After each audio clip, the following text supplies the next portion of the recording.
नमस्कार मु पल्लवी दास आज किछि पुस्तक प्रेमी मानक पई लिखिछि तेबे आसंतु सुनिबा।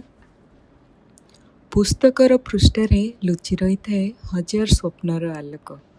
प्रत्येक पृष्ठा एक नुआ यात्रा, नुआ रोमांच।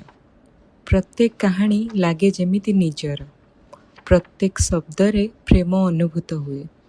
पृष्ठार सुगंध मनरे छाड़ी जाए अभुला छाप। पुस्तक प्रेमी कोलाहलरे नुहे नीरवतारे खोजंती सुख।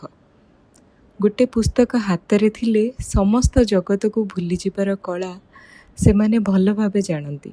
कारण पुस्तक हेउची नीरव सांग। से केबे धोका दिएनी कि केबे छाड़ी जाएनी। पुस्तक केवल पढ़ा जाए ता नुहे, से माने मनरे बंची थांती। धन्यवाद।